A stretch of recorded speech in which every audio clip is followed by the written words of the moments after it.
أعوذ بالله من الشيطان الرجيم بسم الله الرحمن الرحيم إذا زلزلت الأرض زلزالها lapho kufika isikhathi sokuzamazama komhlaba usuzamazama okokugcina. Cela uAllah angivikele kusathane ongathandwa. Egameni lika Allah onomusa onesihawu. Umhlaba uyazamazama. Umhlaba usuzamazama okokugcina. Yingakho abaholi bethu bengayikhulumi eyokuthi iAfrika mayihlangane ibe yizwe elilodwa.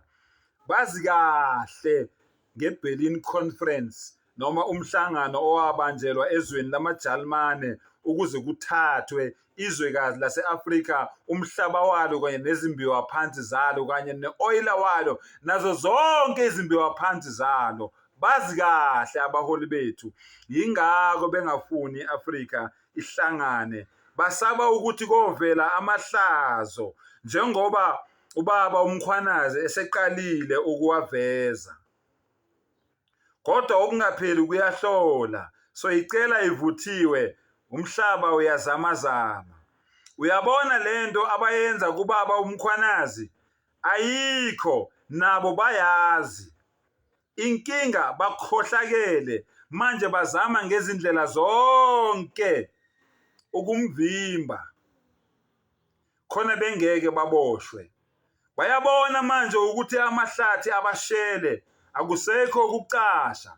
Manje ngoba banemali okungeyona eyabo eyabakhokhi bentela, benza ngayo inkohlakalo. Bakhokhela abantu ukuthi abakhulume yonke lembudane ngonkwali. Umbuzo uthi uma yonke lento abayishoyo iyiqiniso, why now? Kungani manje labantu bekhuluma manje? Why now?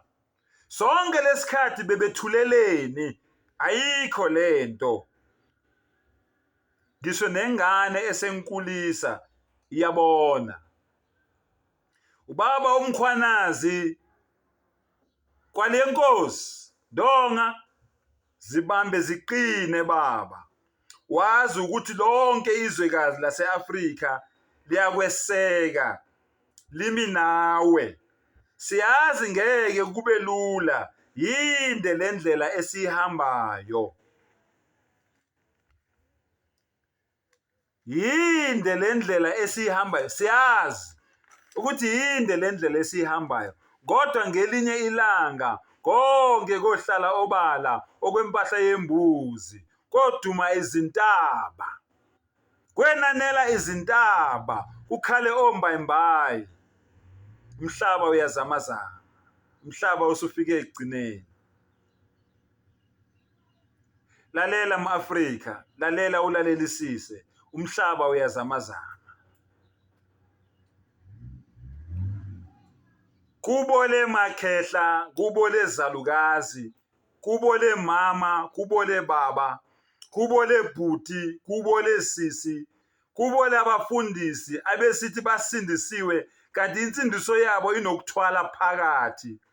Kubo le maNazaretha, kubo le ma-Muslims, amaSulumane azenzela umathanda, enza okwezinkanuko zawo, amakhanda aqinile, amahlongandlebe, noma bekhuzwa abezwa, benza ngamabomu, noma ubabonisa imiyalo ka-Allah kwiQuran kuyafana, noma ubabonisa isunna kanzingalwazi uMuhammad sallallahu alayhi wasallam kuyafana. Futhi uma uthi ubatshela ngesunna avele aqine kakhulu amakhanda abo, kube ngathi bashunqiselwe ngomuthi othize, banikwa umbhemiso othize.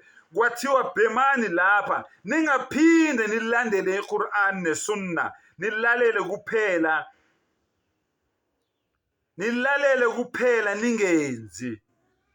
Nilalele kuphela, nigcine nje ngokulalela ama-Muslims kodwa ningenzi.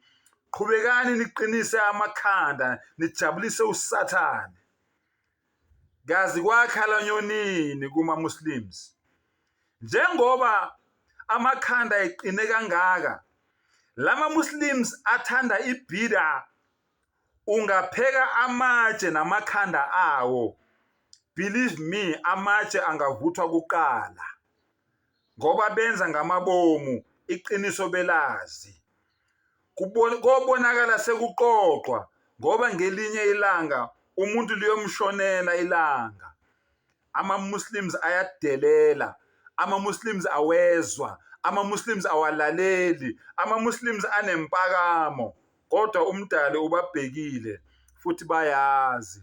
My Muslim brother, my Muslim sister, noma ungazenza uyenze intando yakho, ungalaleli umdali mayikhuluma naye kuQur'ani, ungalaleli isithunywa sakhe masikhuluma naye kumahadithi, ungalaleli isithunywa sakhe masikufundisa ukuthi sifuna ukuthi uphile kanjani emhlabeni, kodwa ngelinye ilanga lizosongwa, umhlaba uyogoqwa, kuyobonakala sekuqoqwa. Wazi ukuthi umdali ukubhekile, wenza ngamabomu. Mfowethu nawe dadewethu, iqiniso uyalazi, umhlaba uyazamazama, usufike ekugcineni. Wa akhiru dawana anilhamdulillahi rabbil alamin.